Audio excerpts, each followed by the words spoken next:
Well, let's talk a little bit more about this with property expert Henry Pryor. Henry, very good morning and Happy New Year to you.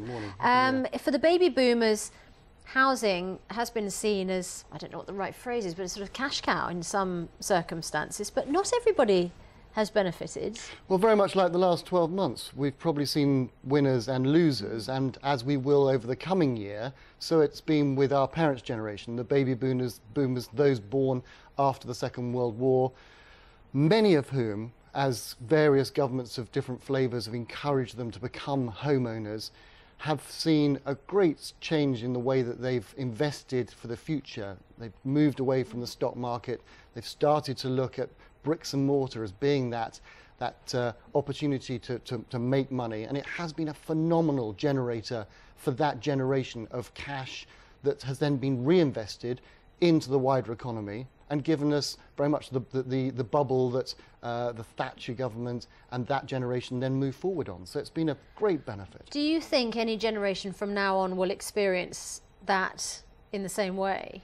Well, Is it the rate of the increase which is so extraordinary? Well, as we saw from Tim's package, seeing that kind of inflation, 200, 300% increases, we have to remember that back in 1955, 1957, £2,000, which was the cost of an average house, if you allow for inflation today, is still about £40,000. That increase has been a huge driver of wealth and wealth creation because, of course, people have been able to take that money out and reinvest it in other things. They've been able to spend it in the high street, and it's one of the reasons that we have concerns about the housing market going forward.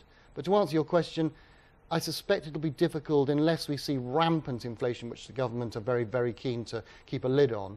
It's going to be difficult to see why we'd see such a staggering increase in house prices over the next 20, 30 or even 65 years. Can you cast ahead sort of 12 months and imagine if we're sitting here at the beginning of 2012, how the picture might change over the next few months? Well, there is, as there always is, as many different opinions as there are people you stop and ask, of course. Nobody really knows what's going to happen. But my gut feeling on this is that whilst there are some parishes that will do better than other parishes, and clearly central London, we saw from Land Registry statistics published just the day before yesterday, Camden, for example, saw a 13.6% increase over the year in house prices. People in Wales saw a 3.3% fall. And that will be the picture as we go forward over the next year. But I think that we've got some significant pressures as we go forward into 2011.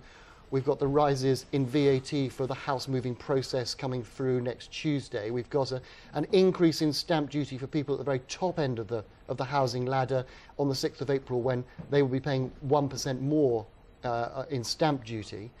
And of course we've got the cuts, the repercussions of the government spending review and the cuts that are going to come forward. Remember that as we look towards the next 3 to 5 years, if we just take the student and tuition fee story that was so raw for so many people at the back end of last year, students will actually be looking at spending money paying down their student loans rather than saving a deposit.